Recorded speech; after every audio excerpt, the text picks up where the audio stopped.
नमस्कार.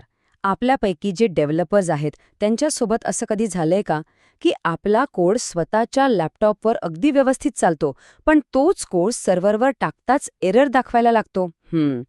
हा खूपच कॉमन आणि खरं सांगायचं तर त्रासदायक अनुभव आहे. तर आज आपण ह्याच समस्येवरचा एक जबरदस्त उपाय पाहणार आहोत आणि तो म्हणजे डॉकर. अरे, पण माझ्या मशीनवर तर चालत होतं. हे वाक्य मला वाटतं प्रत्येक डेव्हलपरच्या आयुष्यात कधी ना कधी येतच येतं. आणि हीच ती नेमकी समस्या आहे जी आज आपण सोडवणार आहोत. चला तर मग बघूया हे असं होतं तरी का? ही समस्या नीट समजून घेण्यासाठी आपण एक खूप सोपं, आपल्या रोजच्या आयुष्यातलं उदाहरण घेऊया. पावभाजीचं उदाहरण. विचार करा, आपण आपल्या मित्राला पावभाजी बनवण्याची अगदी परफेक्ट रेसिपी दिली, पण तरीही दोघांनी बनवलेल्या भाजीच्या चवीत फरक का पडतो? याचं कारण तसं बघायला गेलं तर खूप सोपं आहे.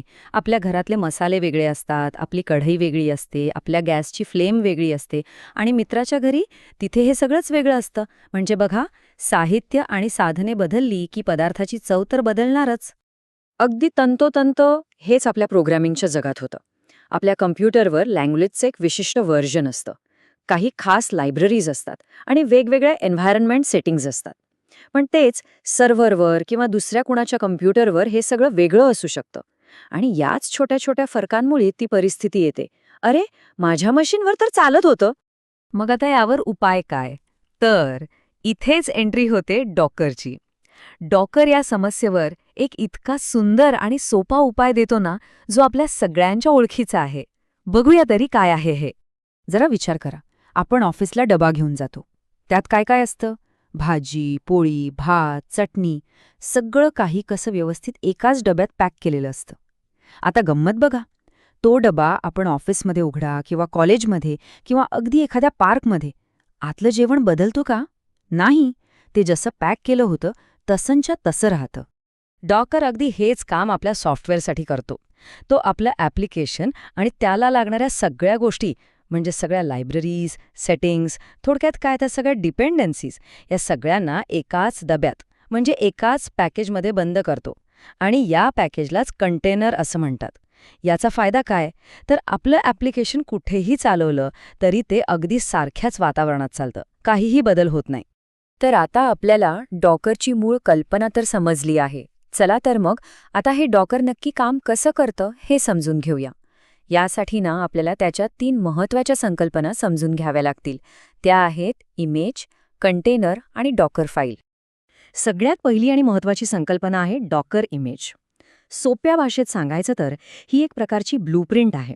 आपल्या पावभाजीच्या उदाहरणाशी जोडायचं झालं तर ही जणू काही एक रेसिपी बुक आहे, ज्यात आपले ॲप्लिकेशन बनवण्यासाठी काय काय लागणार आहे हे सगळं लिहिलेलं असतं.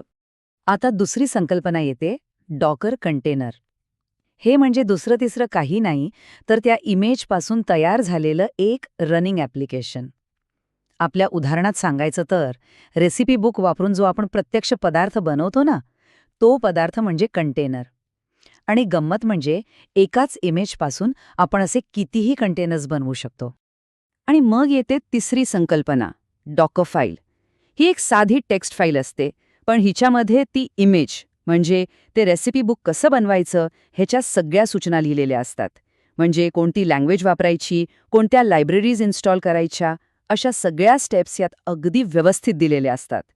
चला, आता आपल्याला डॉकर काय आहे आणि ते कसं काम करतं याचा एक चांगला अंदाज आलाय. पण सगळ्यात महत्त्वाचा प्रश्न की याचा डेव्हलपर्सना नेमका काय फायदा होतो ते बघूया. ह्याचे फायदे खूप आहेत, पण 4 मुख्य फायदे बघूया. 1. सगळ्यात महत्त्वाचं, माझ्या मशीनवर तर चालत होतं, ही समस्या कायमची सुटते. 2. ॲप्लिकेशन कुठेही डिप्लॉय करणं प्रचंड सोपं होतं. 3. डेव्हलपमेंट असो, टेस्टिंग असो किंवा प्रोडक्शन, सगळीकडे एकसारखं वातावरण मिळतं. आणि 4. या सगळ्यामुळे डेव्हलपमेंटची प्रक्रिया खूपच वेगवान होते. तर मग आपण आत्तापर्यंत जे काही शिकलो त्याचं सार काय? सगळ्यात महत्त्वाची कोणती गोष्ट लक्षात ठेवायची? चला ते पाहूया. डॉकर म्हणजे एक अशी टेक्नॉलॉजी जी आपलं ॲप्लिकेशन आणि त्याला लागणाऱ्या सगळ्या गोष्टींना एका कंटेनरमध्ये पॅक करते आणि मग ते कुठेही चालवण्याची सोय करून देते. अगदी सोपं आणि तितकंच प्रभावी. आणि हे लक्षात ठेवण्यासाठी आपल्या डब्याचं उदाहरण तर सर्वोत्तम आहे. जसं आपण डबा कुठेही घेऊन गेलो तरी आतलं जेवण तेच राहतं. अगदी तसंच डॉकर कंटेनर कुठेही चालवला तरी आतलं ॲप्लिकेशन तसंच्या तसं चालतं. बघा, डॉक्टरने ॲप्लिकेशन डिप्लॉयमेंट सारखी एक गुंतागुंतीची प्रक्रिया किती सोपी करून टाकली.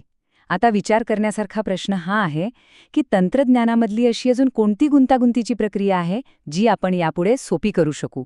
यावर नक्की विचार करा. भेटूया पुढच्या भागात.